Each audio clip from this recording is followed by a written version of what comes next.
চাচা পৈতৃক সম্পত্তি থেকে নিজের হিস্সার চেয়ে বেশি জমি আগে একাধিকবার বিক্রয় করেছেন। পরবর্তীতে তিন ভাই মিলে একটি যৌথ দলিলে আবার জমি বিক্রি করেন। চাচা যেহেতু আগে নিঃস্বার্থ হয়ে গেছেন, তাহলে যৌথ দলিল কি বৈধ হবে? চাচার অংশ কি বৈধভাবে বিক্রি হয়েছে? এবং যে জমি আগে বিক্রি হয়েছে সে অংশ কি ক্রেতা অন্য দুই ভাইয়ের কাছ থেকে পাবে? চলেন আজকের ভিডিওতে আমরা এই টপিকটি নিয়ে কথা বলি। পৈতৃক সম্পত্তি কিভাবে বন্টন হবে? দাদার রেখে যাওয়া জমি আপনার দাদার রেখে যাওয়া জমি 51.50 শতক পৈতৃক সম্পত্তি হিসেবে ছিল। সুতরাং দাদার মৃত্যুর পর তিন ছেলেই সমহারে উত্তরাধিকার সূত্রের মালিক হবেন, অর্থাৎ প্রত্যেকেরই ভাগ হবে। 71.50কে আমরা 3 দিয়ে ভাগ দিব, তাহলে 23.83 শতক। চাচার এককভাবে বিক্রয়। আপনার চাচা জমিটা এককভাবে বিক্রি করে দিয়েছে।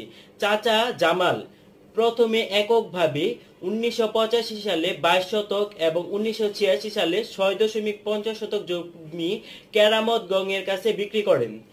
মোট বিক্রি 28.50 শতক, যা তার প্রাপ্য 23.83 শতাংশের চেয়ে অনেক বেশি। এক্ষেত্রে চাচা তার প্রাপ্য অংশের বেশি জমি বিক্রি করে ফেলেছেন।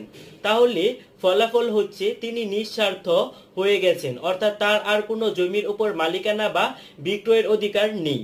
অতএব তিনি এখানে ভুল করেছেন, কারণ তিনি তার প্রাপ্য সম্পত্তির চেয়ে বেশি সম্পত্তি নিয়েছেন, বেশি সম্পত্তি নিয়ে আবার বিক্রিও করে ফেলেছেন।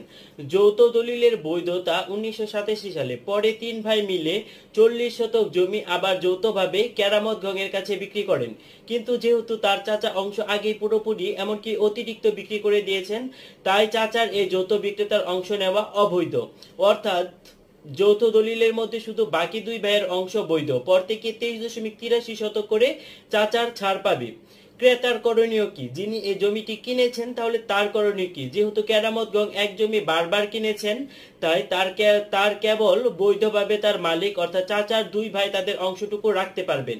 চাচার পক্ষ থেকে যে অতিরিক্ত জমি বিক্রি হয়েছে তা বাতিলযোগ্য এবং পুনরায় চাচার ভাইদের সম্মতি ছাড়া বৈধভাবে মালিক হতে পারবেন না। আইনের দৃষ্টিকোণ থেকে যদি আমরা বিবেচনা করি, জমির মালিকানা যাচাই না করে দলিলের উপর ভিত্তি করে জমি কিনলে সমস্যায় পড়া স্বাভাবিক। পূর্বের দলিল গোপন রেখে নতুন বিক্রয় করলে তা প্রতারণা, ফ্রড হিসেবে বিবেচিত হবে। আইনে বলা আছে, যদি কেউ তার অংশের চেয়ে বেশি জমি বিক্রি করেন তাহলে তিনি নিঃস্বার্থ হয়ে যান এবং পরবর্তীতে বিক্রয় বাতিলযোগ্য হয়। যে ব্যক্তি আগে তার প্রাপ্য অংশের